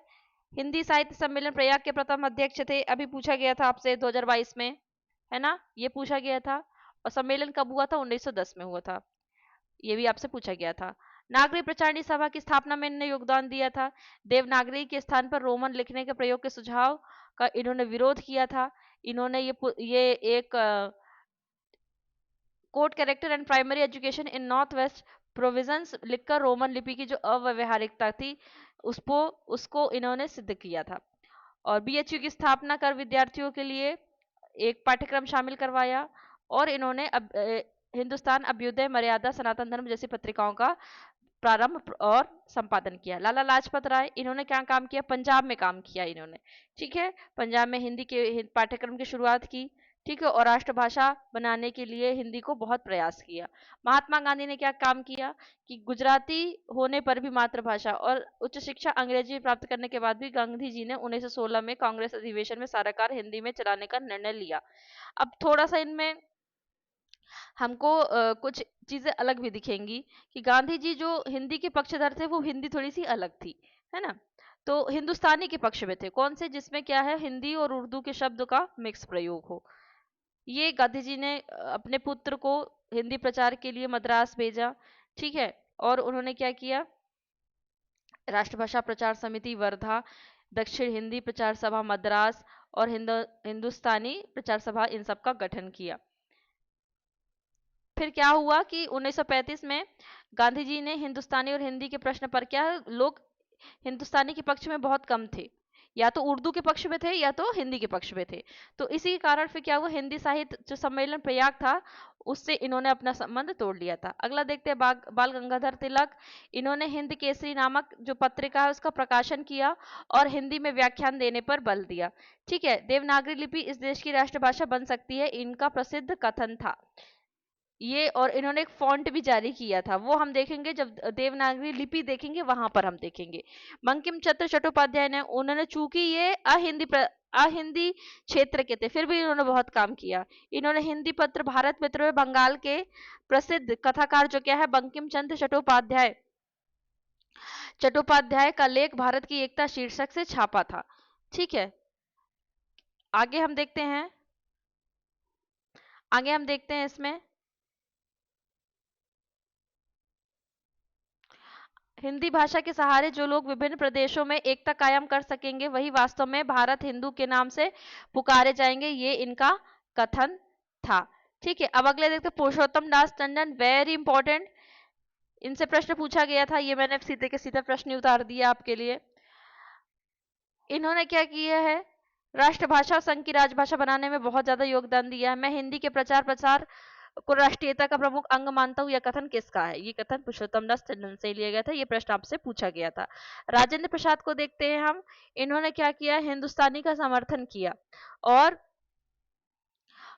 इन्होंने क्या किया, सबसे महत्वपूर्ण कार्य क्या किया कि संविधान सभा की हैसियत से संविधान का हिंदी रूपांतरण, संविधान में स्वीकृत सभी भारतीय भाषाओं में पारिभाषिक कोश का निर्माण करना था, ये इनका सबसे प्रमुख कार्य था। सेठ गोविंद दास ने क्या किया, इन्होंने किया कि जो हिंदी हिंदुस्तानी में राजभाषा से संबंधित विवाद थे उनको हल करने में इनकी प्रमुख भूमिका रही और इन्होंने श्री शारदा लोकमत, लोकमत हम कब पढ़ते हैं, द्वारिका प्रसाद मिश्र पेपर 1 में मैंने आज ही पढ़ाया था आपको, इत्यादि पत्र पत्रिकाओं का इन्होंने संपादन किया, ठीक है। काका कालेलकर, इनको हम देवनागरी लिपि के अंतर्गत भी अभी पढ़ेंगे, ठीक है। आगे देखते हैं, इन्होंने हिंदी के लिए सबकी बोली नाम सुझाया। श्रद्धाराम फुलौरी को हम देखते हैं कि ये पंजाब में थे, ठीक है। ये क्या थे, ये लाला लाजपत राय और ये पंजाब के निवासी थे और इन्होंने कई लोगों को ईसाई धर्म से विमुख करवाया था, जो लोग कन्वर्ट हो रहे थे। और ये कथाकार के साथ साथ व्याख्यानदाता के रूप में भी इनकी प्रसिद्धि हुई। भाग्यवती जो 1877 में इनका प्रसिद्ध सामाजिक उपन्यास है, हिंदी का प्रथम प्रथम मौलिक उपन्यास भी इसको कहा जाता है। जिस दिन इनके बारे में आचार्य शुक्ल का कोटेशन है कि जिस दिन इनका देहांत हुआ उनके मुंह से सहसा निकला था कि भारतवर्ष में भाषा के दो लेखक दो हैं, एक काशी में और दूसरा पंजाब में, परंतु आज एक ही रह जाएगा, ठीक है। इनकी प्रसिद्ध आरती क्या है, ओम जय जगदीश हरे। नवीन चंद्र राय, वेरी इंपॉर्टेंट, पिछली बार केशव चंद्र सेन से प्रश्न आया था। नवीन चंद्र राय हिंदी गद्य के आविर्भाव में एक हिंदी इतर, यदि हिंदी से अलग प्रांत में राजा शिव प्रसाद हिंद की भांति शिक्षा विभाग में नौकरी करते थे। ये नवीन चंद्र राय ने विद्या की उन्नति के लिए लाहौर में अंजुमन लाहौर सभा की स्थापना की। इन्होंने स्त्री शिक्षा पर प्रचार प्रसार किया और इन्होंने ज्ञान प्रदायिनी पत्रिका निकाली आईएमपी। ब्रह्म समाज के सिद्धांतों के प्रचार के उद्देश्य से समय समय पर कई पत्रिकाएं इन्होंने निकाली। ठीक है। शुद्ध हिंदी के समर्थक नवीन चंद्र राय। शुद्ध हिंदी के समर्थक वहां राजा लक्ष्मण सिंह का भी नाम आता है, यहाँ नवीन चंद्र राय का नाम आता है। तो इन्होंने शिव प्रसाद सितारे हिंद की भाषा की नीति से अलग भिन्नता रखते हुए हिंदी को उर्दू की छाया से अलग रखा। शुक्ल जी का कहना है कि हिंदी को उर्दू के झमेले में पढ़ने से ये सदा बचाते रहे। इनका मत था कि उर्दू में आशिकी कविता के अतिरिक्त कोई और गंभीर विषय को व्यक्त करने की क्षमता नहीं है। ठीक है। हिंदुओं का कर्तव्य है कि अपनी परंपरागत भाषा की उन्नति करते चले। नवीन चंद्र ने इस मत से हिंदी के पक्के दुश्मन जो गारसा दतासी थे बैठे बैठे बहुत झल्लाए और नवीन बाबू को कट्टर हिंदू कहा था। बहुत तथ्य है इसमें, लेकिन जो जो इंपॉर्टेंट है वो मैंने यहाँ पर शामिल कर दिए। अब गिलक्राइस्ट ने क्या काम किया, व्यक्तियों की बात चल रही है तो इन्होंने क्या किया कि गिलक्राइस्ट कौन थे पहले तो आप ये समझ लीजिए। जो फोर्ट विलियम कॉलेज था उसमें क्या थे, ये हिंदुस्तानी भाषा के विभाग अध्यक्ष थे और इन्होंने 20 से भी ज्यादा रचनाएं, जिसमें a dictionary of English and Hindustani काफी उनकी प्रसिद्ध रचनाएं की। और गिलक्राइस्ट के बाद कौन थे, एक विलियम प्राइस जो बाद में अध्यक्ष नियुक्त हुए थे और इन्होंने हिंदुस्तानी विभाग के स्थान पर हिंदी विभाग का नामकरण ये दिया था। ठीक है। ये व्यक्तियों की बात चल रही। अयोध्या प्रसाद खत्री, ये क्या थे, मुजफ्फरपुर के थे और खड़ी बोली आंदोलन शीर्षक पुस्तिका जो 1888 में आई थी इनके द्वारा थी। और इन्होंने ही जो खड़ी बोली के 5 पद्य में विभिन्न स्टाइल्स जो बताए थे वो यही थे, इन्होंने ही बताए थे। और इन्होंने व्यवहारिक खड़ी बोली को हिंदी को ठेठ हिंदी, संस्कृत निष्ठ हिंदी को पंडित जी की हिंदी, ये सब कहा था। ठीक है। अब देखते हैं हिंदी प्रचार प्रसार आंदोलन में धार्मिक संस्थाओं और धार्मिक सामाजिक संस्थाओं ने क्या भूमिका निभाई। तो ब्रह्म समाज में कौन थे, राजा राम मोहन राय थे। तो इन्होंने क्या किया, आर्य ब्रह्म समाज की स्थापना की। क्या किया इन्होंने ब्रह्म समाज की स्थापना की और बंगाल दूत नामक एक साप्ताहिक पत्रिका निकाला जिसमें अंग्रेजी, बांग्ला, फारसी के साथ साथ हिंदी भी कुछ पृष्ठों में छप रही थी। अहिंदी प्रदेश से अगर ये कार्य हो रहा है तो ये अपने आप में एक बहुत बड़ा योगदान है। ठीक है। चलिए, उन्होंने अपने अधिकांश पुस्तकों का प्रकाशन हिंदी में किया। ब्रह्म समाज को रविंद्रनाथ टैगोर और केशव चंद्र सेन, इनका नाम आया था 2022 के पेपर में, इनसे प्रश्न आया था। अब प्रार्थना समाज से एक प्रश्न आया था पेपर 1 में। महागोविंद रानाडे, आत्माराम पांडुरंग, इतिहासकार, इसने इस समाज की स्थापना की। कहाँ की? प्रार्थना समाज ने न सिर्फ महाराष्ट्र में की थी, ये प्रश्न आया था, कहाँ की थी? महाराष्ट्र में। और हिंदी के प्रचार के लिए महत्वपूर्ण योगदान दिया। आर्य समाज ने क्या किया? आर्य समाज ने क्या किया कि हिंदी पढ़ना और हिंदी का ज्ञान होना आवश्यक है, ऐसे अपने जो समाज के जो नियम बनाए थे 26 नियमों में, उसमें ये अनिवार्यता घोषित की। हिंदी में आर्य प्रकाश नाम की पत्र का प्रकाशन स्वामी जी ने ही करवाया। और केशव चंद्र की प्रेरणा से स्वामी दयानंद ने अपना प्रसिद्ध ग्रंथ जो सत्यार्थ प्रकाश है उसको हिंदी भाषा में लिखा। ये प्रश्न आपसे आया था कि कौन से निम्न में से किसकी प्रेरणा से स्वामी दयानंद ने हिंदी में व्याख्यान देना शुरू किया, तो वो यही थे, केशव चंद्र सेन। अगला देखिए, अपना भाषण हिंदी में देना। पंजाब, उत्तर राजस्थान, बिहार में सैकड़ों आर्य समाज शिक्षण संस्थान, कन्या, ये सब कॉलेज स्कूल खोलना, हिंदी को बढ़ावा देना इनकी महत्वपूर्ण देन थी। थियोसॉफिकल सोसाइटी ने क्या किया? इन्होंने भी क्या किया कि जो हिंदी के प्रचार प्रसार में इन्होंने बहुत महत्वपूर्ण कार्य किया।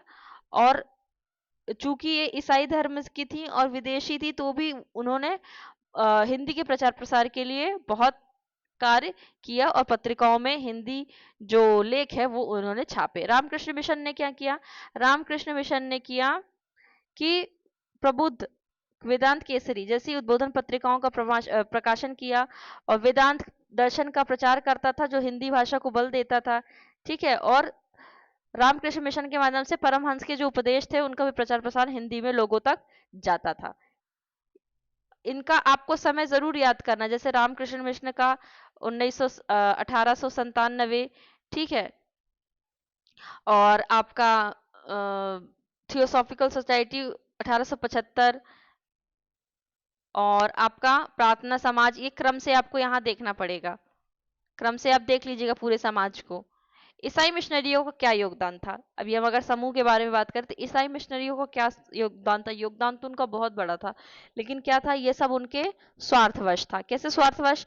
कि वो क्या चाह रहे थे, भारत में ईस्ट इंडिया कंपनी के पांव जमाने के साथ साथ ईसाई मिशनरियों का आगमन हुआ, जिनका उद्देश्य क्या था, धर्म प्रचार करना। तो वो अपने धर्म प्रचार के लिए, अपनी संख्या बढ़ाने के लिए उन्होंने बहुत कार्य किया। क्या किया? निर्धन जनता के लिए हिंदी एकमात्र साधन थी।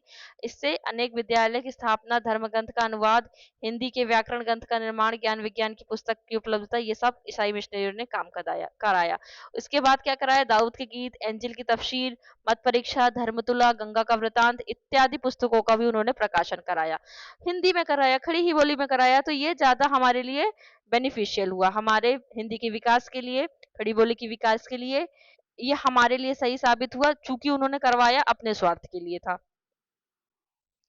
अब आगे हम क्या देखते हैं कि ईसाई मिशनरी द्वारा प्रकाशित पुस्तकों की भाषा में अनगढ़ता, विराम चिन्हों की अव्यवस्था, पुरानी गद्य शैली के बावजूद भी उनके उद्देश्य से खड़ी बोली हिंदी का काफी उद्धार हुआ। इन्होंने लोक मित्र पत्रिका का भी प्रकाशन कराया, वो मैंने भी पत्रिका के संदर्भ में आपको बताया हुआ था। अब हिंदी प्रचार प्रसार आंदोलनों में साहित्यिक संस्थाओं ने क्या योगदान दिया? तो उसमें आप देखिए एशियाटिक सोसाइटी बंगाल, इन्होंने क्या किया था, इन्होंने ललित कलाओं के पुनरुत्थान के लिए और प्राचीन साहित्य के शोध और प्रकाशन अनुवाद के लिए जो प्राचीन ग्रंथ है उनकी खोज की और उसको प्रकाशित कराया। ठीक है। जैसे अभिज्ञान शाकुंतलम, बुद्ध चरित, मेघदूत, रघुवंश, ये सारी रचनाएं है ना। फोर्ट विलियम कॉलेज ने क्या किया, इन्होंने किया कि जो हिंदी, मराठी, गुजराती, तमिल आदि देशी भाषाओं की जो पुस्तक थी उनको अनुवाद करते थे, और यहीं पर रहकर लल्लू लाल और सदल मिश्र ने क्या किया, भाखा मुंशी यानी भाषा मुंशी के पद पर काम करते हुए प्रेम सागर और नचिकेतोपाख्यान की ग्रंथों की रचना करी। ठीक है। और यहीं से क्या हिंदुस्तानी भाषा का प्रोफेसर गिल क्राइस्ट को बनाया गया, यानी कि हिंदी का ज्ञान कराने के लिए अधिकारियों को इसकी स्थापना की गई थी। नागरिक प्रचारणी सभा, वेरी वेरी इंपॉर्टेंट। इसने क्या कार्य किया? इसने कार्य ये किया कि ये हिंदी की पहली ऐसी संस्था थी जिन्होंने हिंदी को राष्ट्रभाषा बनाने और लिपि देवनागरी बनाने के लिए सबसे ज्यादा योगदान दिया। सरकारी कचहरियों में हिंदी का प्रवेश करवाया, आर्य भाषा पुस्तकालय की स्थापना की करवाई, ग्रंथों का खोज करवाया।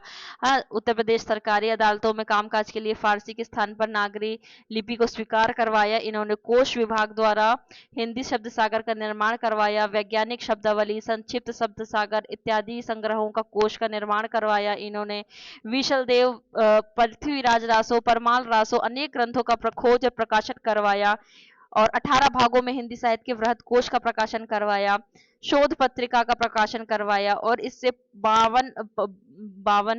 55 अनेक संस्थाएं इनसे जुड़ी हुई है। इन्होंने हस्तलिखित ग्रंथों की खोज आदि करवाई। अब हिंदी साहित्य सम्मेलन ने क्या करवाया? हिंदी साहित्य जो प्रयाग थी उन्होंने क्या करवाया, उन्होंने देवनागरी का प्रचार प्रसार करवाया हिंदी भाषा के साथ, और पत्रिका जो थी सम्मेलन पत्रिका का प्रकाशन करवाया।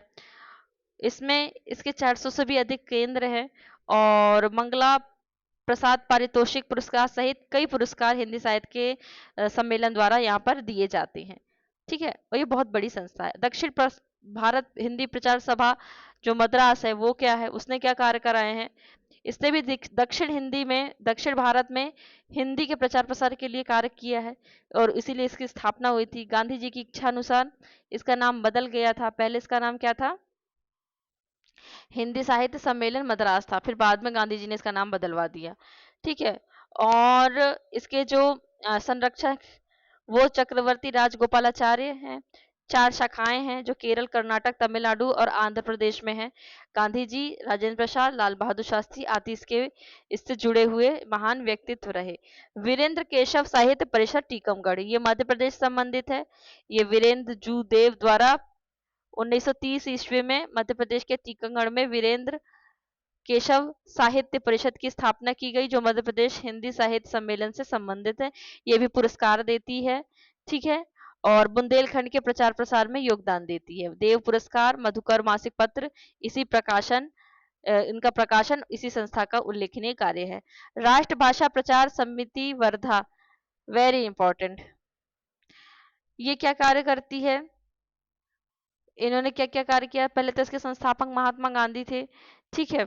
और इन्होंने राष्ट्रभाषा और राष्ट्र भारती 2 मासिक पत्रिकाओं का प्रकाशन, प्रांतीय भाषाओं के श्रेष्ठ साहित्य का हिंदी अनुवाद, मौलिक पुस्तक लेखन आदि उद्देश्यों के साथ ये संस्था कार्य करती है।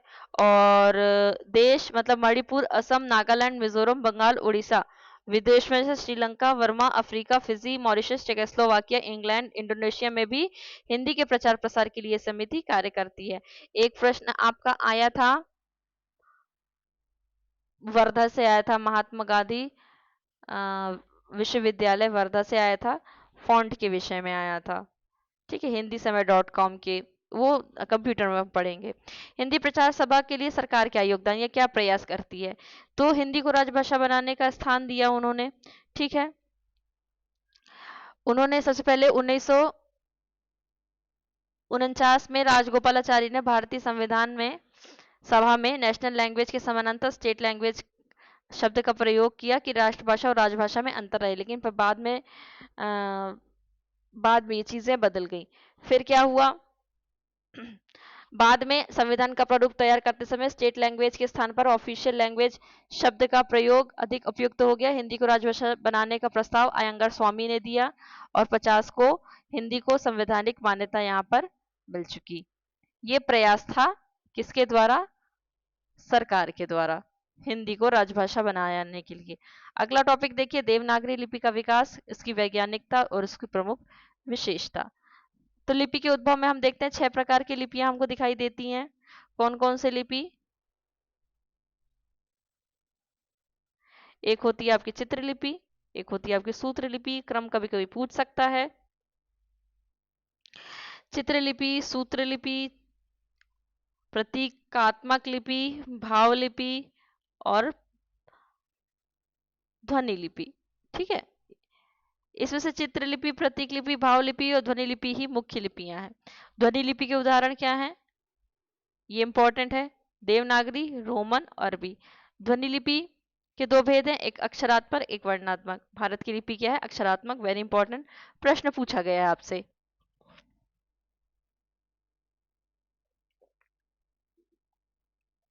वर्णात्मक लिपि अधिक वैज्ञानिक मानी जाती है, लेकिन है हमारी अक्षरात्मक, लेकिन जो वैज्ञानिक रोमन है, रोमन लिपि क्या है? वर्णात्मक है और यही अधिक वैज्ञानिक मानी जाती है। चलिए, अब देवनागरी लिपि का विकास हम देखते हैं कैसे हुआ। तो भारत में प्रमुख 3 लिपियां विद्यमान रही, ठीक है। चलिए, भारत में क्या था? पहले 3 लिपि विद्यमान रही। कौन सी? सिंधु, खरोष्टी, ब्राह्मी लिपि।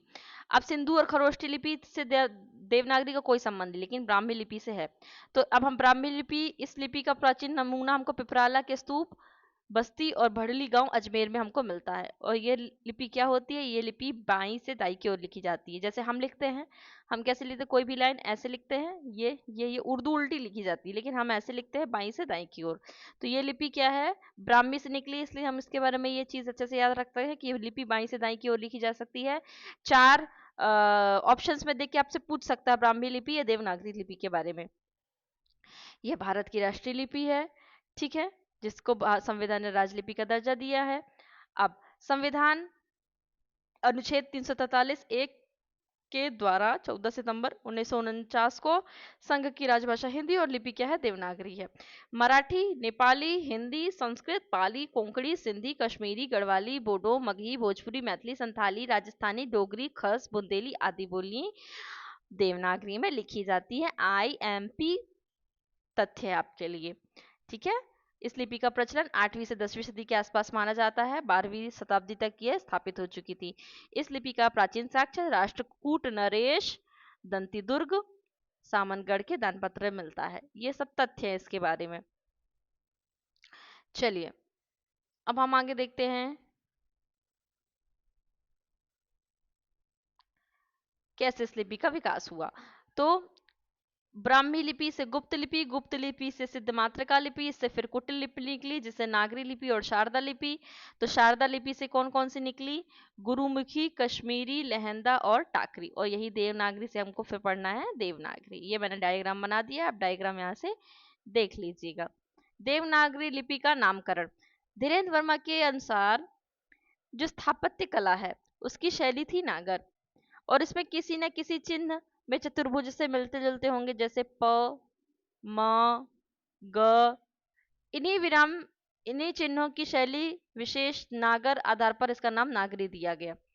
वर्मा जी के दूसरा उनका मत है कि वो कहते हैं कि विभिन्न राजधानियों में नगर किसी प्रसिद्ध राजधानी का नाम होगा और राजधानी के आधार पर इस लिपि का नाम नागरी पड़ गया। अब आगे देखते हैं। काशी को देवनगर के नाम से जाना जाता है। इस नगर की इस लिपि के उद्भव होने से इसे देवनागरी कहा गया। ये बस हम आपको तथ्य बस बता रहे हैं, किससे कहा गया किससे नहीं कहा गया, बस आप तथ्य देख लीजिए बस, कि ऐसे ऐसे तथ्य लोग विद्वानों ने दिए यहाँ पर। फिर कुछ विद्वानों का तर्क है कि केंद्र शिक्षा का केंद्र नगर था और शिक्षा जहाँ होती है वही लिपि होती है, तो लिपि का उद्भव नगर में हुआ, नगर में उद्भव होने के कारण इसका नाम नागरी लिपि पड़ गया। ठीक है, आगे देखते हैं। संस्कृत को देववाणी कहा जाता है। संस्कृत भी देवनागरी में लिखी जाती थी, इसलिए नागरी में देव जोड़कर देवनागरी कर दिया गया। कुछ जो विद्वान है ललित विस्तार में आए, जो नाम नागलिपि है उसका संबंध बतलाते हुए नागरी नामकरण स्वीकार कर लेते हैं। अब और विद्वान कहते हैं कि बिहार में स्थित जो पटना का नाम कुछ समय पूर्व पाटलिपुत्र और प्राचीन समय में नगर था, तो वहां राजा चंद्रगुप्त को आदर से सब देव बुलाते थे, और गुप्त काल में पटना में इस लिपि का प्रचलन आधार चंद्रगुप्त नाम और देव और पटना का नाम नगर था, इसलिए संयुक्त नाम से इसको देवनगर और देवनगर से देवनागरी हो गया। फिर अन्य विद्वान कहते हैं कि गुजरात के नागर ब्राह्मणों द्वारा अपनाया गया इस लिपि को, इसलिए इसका नागरी कर दिया गया। ऐसे ही हमको यहाँ पर तर्क मिलते हैं। अब आगे हम देखते हैं। आचार्य विनोबा भावे ने नागरी के लिए लोकनागरी नाम दिया। आचार्य ने इस लिपि को विशेष महत्व देने के लिए यह नाम दिया। उनकी मान्यता यह रही कि यह लिपि किसी जाति संप्रदाय वर्ग धर्म विशेष की नहीं है, वरन समस्त राष्ट्र की लिपि है। उन्होंने इसे राष्ट्रीय लिपि के समकक्ष स्वीकार कर कहा है कि विभिन्न भाषा भाषियों को अपनी लिपि के साथ साथ नागरी लिपि का भी प्रयोग करना चाहिए। ये मैंने जो तथ्य बताए थे कि ये सब लोगों ने अपने अपने तर्क दिए, अभी कोई एक विशेष मानक तथ्य नहीं साबित हो पाया। और ये जो मैंने आपको ये बताया, ये आपको 2022 के पेपर में पूछा गया था कि लोकनागरी नाम किसने दिया था। देवनागरी लिपि के वैज्ञानिकता विशेषता में देखते हैं हम। ध्वन्यात्मक लिपि है, यानी हर अक्षर की एक अपनी ध्वनि से मेल खाता है। इस पर शिरोरेखा होती है ना। और प्रथम स्वर क्या होता है? प्रथम होता है, व्यंजन बाद में आता है। स्वर और व्यंजन क्रमबद्ध रूप से लिखे जाते हैं, जैसे क वर्ग क वर्ग छ वर्ग। तो जैसे जैसे हमारे स्वर से निकलते हैं वैसे वैसे पहले कंठ से शब्द निकलते हैं, फिर तालु से निकलते हैं, फिर मूर्धन्य से निकलते हैं, फिर दंत से निकलते हैं, फिर होष्ठ से निकलते हैं। इसी क्रम के हिसाब से ये क्रमबद्ध रूप से लिखे जाते हैं। हर वर्ण के लिए अलग अलग चिन्ह है, ये विशेषता है इसकी। अंग्रेजी में छ व्यंजन लिखना हो तो उसके लिए 3 अक्षर जोड़ने पड़ते हैं। अगर हमें छ लिखना है हिंदी में तो हम ऐसे एक ही लिख देंगे, इंग्लिश में छ लिखना हो तो ऐसे लिखेंगे। अब उच्चारण वही होता है जो लिखा जाता है देवनागरी में। जैसे हम बोल रहे हैं एलिफेंट, है ना, तो एलिफेंट अगर हम यहाँ ई लगा रहे हैं तो हमको यहाँ एलिफेंट बोलना है, तो सब में ई आता, तो यहाँ पर ए हो जाता उच्चारण, यहाँ पर ई हो जाता है। लेकिन हिंदी में ऐसा नहीं है, अगर कहीं ई लगा होगा तो उसको हम हर जगह ई ही पढ़ेंगे। फिर देवनागरी लिपि में मात्राओं का प्रयोग होने से समय, स्थान और परिश्रम की बचत होती है। जैसे अम्ब्रेला लिखना हो तो इतना बड़ा लिखना पड़ेगा, और हिंदी में लिखना हो अम्ब्रेला तो इतना छोटा शब्द लगेगा। देवनागरी लिपि में वर्णों का वर्गीकरण वैज्ञानिक ढंग से किया गया है, जो लिखा वही पढ़ते हैं। जैसे पुट, पीयूटी पुट पढ़ते हैं। जब यू बीच में आता है तो हम इसको ऊ की उच्चारण पढ़ते हैं, पुट। और जब ये फ्रंट में आता है तो हम इसको क्या पढ़ते हैं, अ पढ़ते हैं, यानी अम्ब्रेला पढ़ते हैं। लेकिन हिंदी में ऐसा नहीं है। प्रक्षत्रज्ञा व्यंजन लिखने से समय की बचत होती है। जैसे अंग्रेजी में क्ष लिखना हो तो हमको के एस एच लिखना पड़ेगा, के एस, और अगर हमको हिंदी में लिखना तो हम एक ही शब्द लिख देंगे, है ना, ऐसा है। विश्व भर में कोई ऐसी भाषा नहीं जिसका ध्वनि देवनागरी में ना हो, है ना। जो अपवाद है उनके मानकीकरण की प्रक्रिया दूर कर रहे हैं। जैसे जैसे हम हमको लगना फजल, फजल, पहले हमारे पास था फजल, फल वाला था, लेकिन अब हमने उसका क्या किया है, मानकीकरण हम कर रहे हैं। आगे हम लिखते हैं, मात्रा व्यवस्था इस लिपि की विशेषता है। प्रत्येक ध्वनि की अपनी मात्रा है। देवनागरी शब्द को यदि अंग्रेजी में लिखना पड़े तो देवनागरी हर वर्ण के पीछे एक अन्य वर्ण लगाना पड़ेगा। यदि देवनागरी लिपि में भी ऐसा किया जाता तो इसको ऐसे लिखा जाता, लेकिन नहीं, हमारी मात्राएं क्या है, हमारी विशेषताएं हैं। और अब इसकी जो जटिलताएं हैं वो देख लेते हैं, कि अक्षरों की जो संरचना है वो जटिल बतलाई जाती है। द्वित वर्ण जो है लंबी वर्णमाला जैसे दोष बताए जाते हैं। मुद्रण में कठिनाई, मतलब 400 फॉन्ट इसमें अधिक टाइप बताए जाते हैं। ख अक्षरों में र व, जैसे बच्चे छोटे छोटे होता है ऐसे लिख देते हैं खा, तो इसमें क्या होता है, कभी कोई र व का उल्लेख होता है, लेकिन इसका भी, इसको हम ऐसे लिख सकते हैं।